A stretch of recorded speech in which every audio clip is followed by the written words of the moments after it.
at senior citizen. Yan. Kaya po, ay salamat po sa inyong pagtitiis, ha? At dito na po ako magtatapos. Ayun. Po, dami ng pasalamat. Siguro naiinit na. O, sige. Thank you rin po. Di ko alam kung kailan uli ako may invite dito, pero sa dami namin kasi umiikot yan. At lahat naman po may karapatan na tumayo dito bilang descendants. At kwento lang naman po tayo. Okay, isang magandang umaga po muli sa inyong lahat. At ito po ang inyong lingkod, Leopoldo Dalida. Pag pumunta po kayo ng Maynila, kontakin niyo po ako. At yung mga kamag-anakan niyo, siservisyuhan natin. Whatever, kung Dalida ka, kung ano, basta sinabi niyo, President, Leopoldo Dalida, pwede ka ba? Na-stroke si ganito, na-stroke si ganon. Kahit, wag lang po yung aso ha, basta yung tao. Na-stroke si ganyan. Ayan, doon po kami expert. 30 years na po akong therapist, kaya umiikot po ako sa buong Pilipinas. Dito nakapag-put up din ako ng group, kaya lang hindi nag-prosper kasi napabayaan ko dahil kung saan ako nakakarating. Okay, sige po, maraming salamat po muli sa mga napakagandang umaga po sa inyong lahat.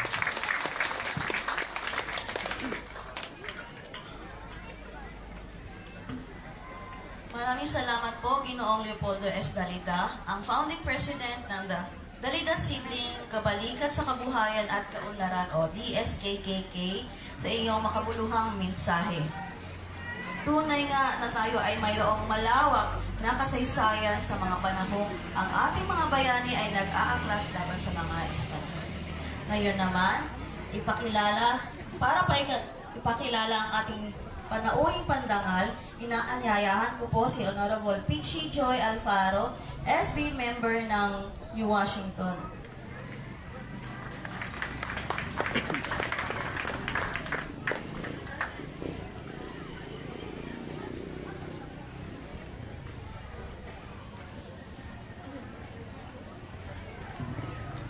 Isang mapagpalang umaga po sa ating lahat.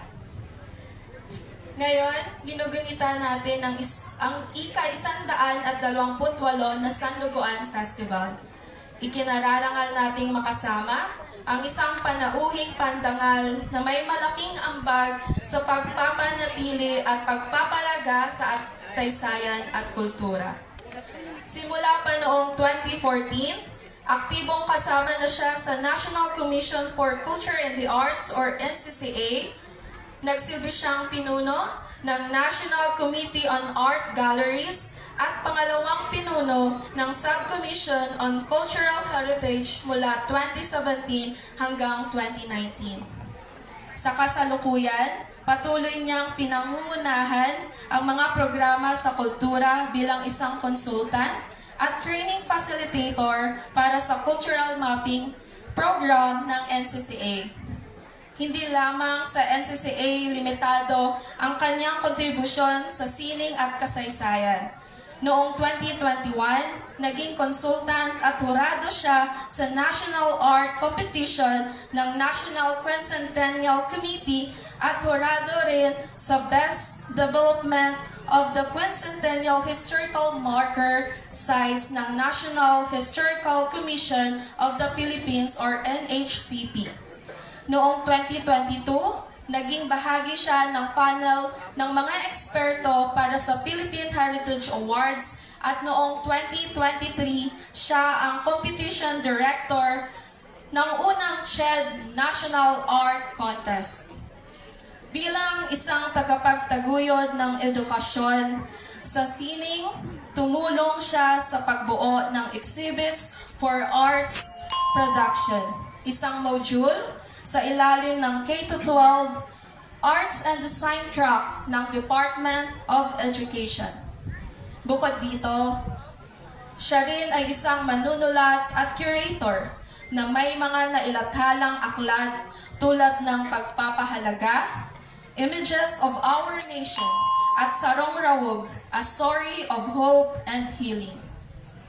Isa rin siya sa mga bumuo ng technical working group na nagdisenyo ng cultural mapping program at toolkit ng NCCA at tumulong sa pagsulat ng Implementing Rules and Regulations or IRR ng Republic Act No. 11961 tungkol sa culture mapping. Sa kasulukuyan, ipinagpapatuloy niya ang kanyang misyon bilang consultant para sa cultural mapping of Panay and Guimaras Project ng University of the Philippines, Visayas, at bilang project director ng taunang Youth Forum on Heritage. Sa kanyang malawak na kaalaman, dedikasyon, at pagmamahal sa ating kultura, patuloy niyang hinuhubog ang sining at kasaysayan ng ating bansa. Mga giliw kong kababayan dito sa New Washington, isang mainit na pagtanggap para sa ating mahalagang panauhin, si Ginoo Dalan Lopez Rubilos.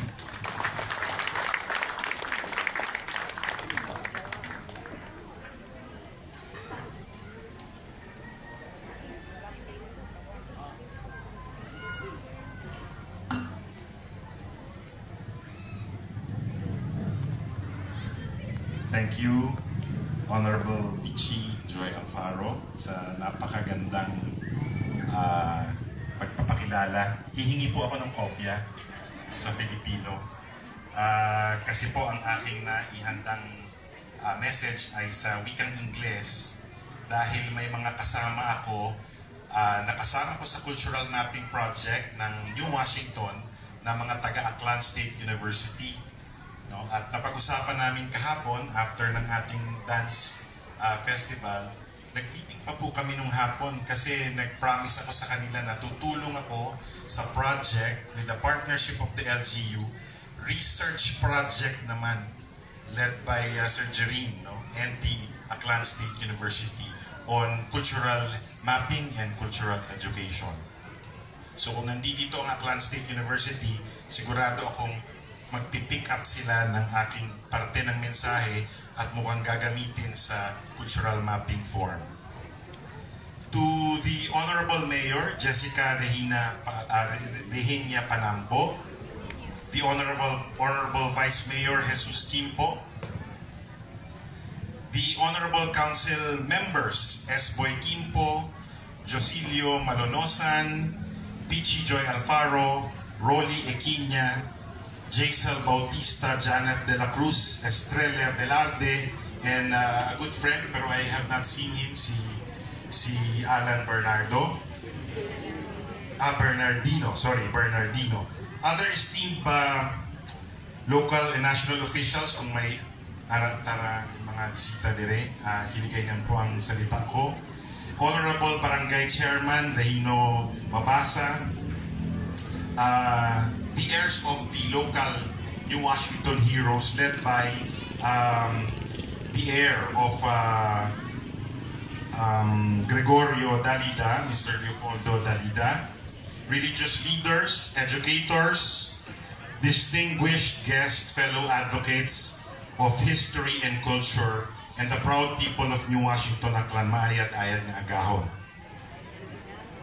It is both an honor and a privilege to stand before you today at this historic site, the National Sanduguan Shrine, as we commemorate one of the most defining moments in our nation's history, the Pacto de Sangre, a powerful symbol of unity, trust, and the forging of a shared destiny. It comes from the words pacto, meaning pact, agreement, or covenant, from the Middle English term covenere, na ang simpleng meaning ay to come together. Kaya pag nag-meeting kayo, have this in mind, that when you meet, there is a pact. It is an ancient ritual from blood oath, which has expanded from the Germanic, East Asia, with the Mongols, Turkish, and early Chinese. Pero hindi exclusive sa Chinese. Baka mamaya ang kinina naman ang blood compact. No? and the Sahara Africa. In the Philippines, there is the Blood Compact in Cebu in 1521 between Magellan and Humabon.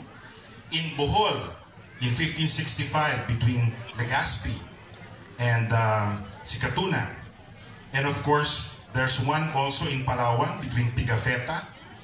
And the most recent ones in Sulu, Sultan Alam, and a European merchant, Herman Schacht.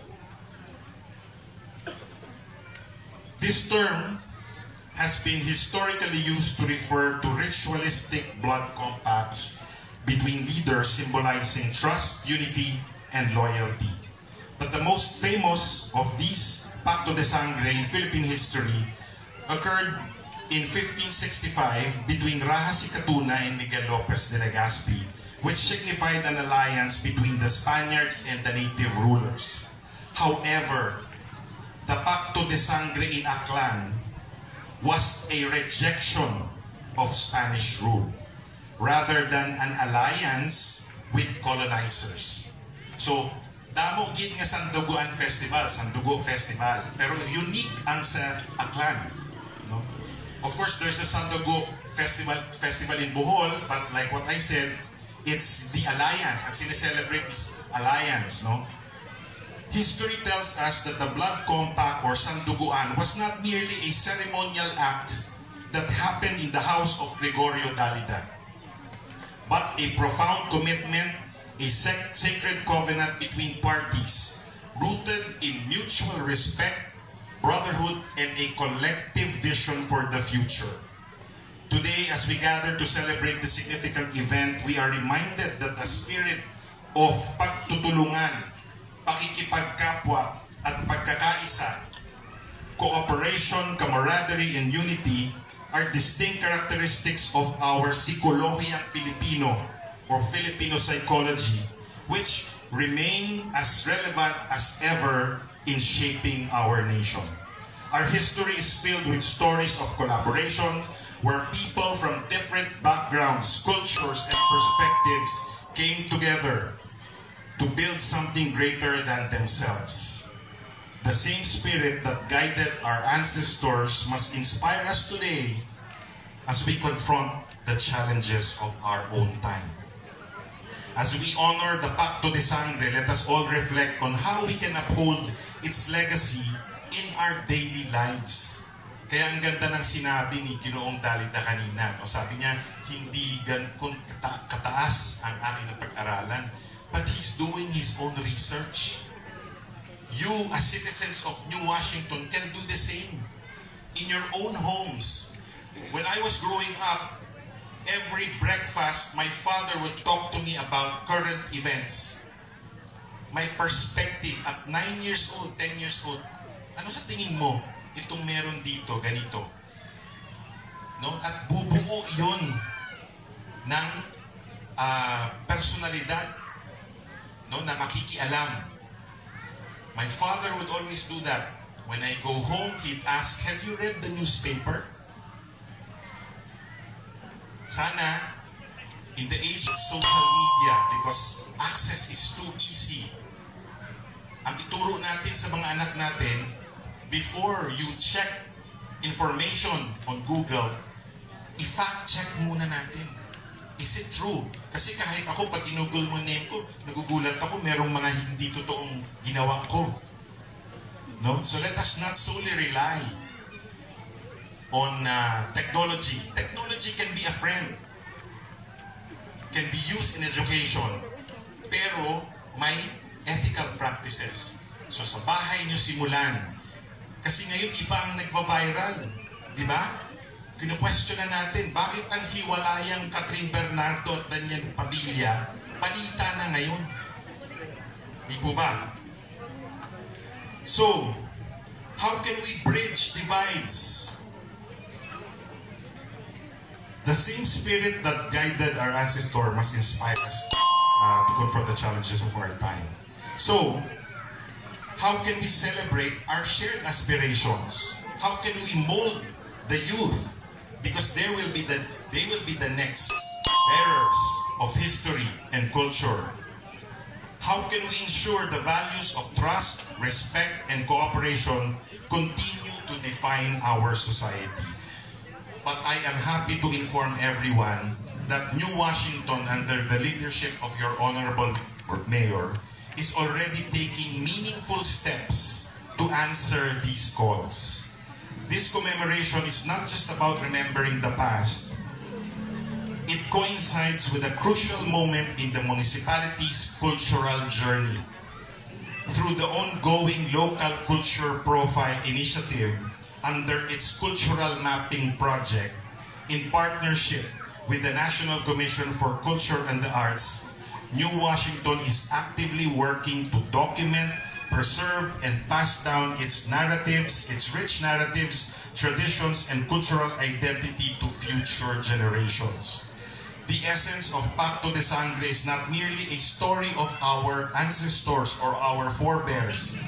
It lives on through the dedication of your local government, from the barangay to the municipal, cultural workers, educators, policemen, religious leaders, and community members who are committed to safeguarding and celebrating your heritage.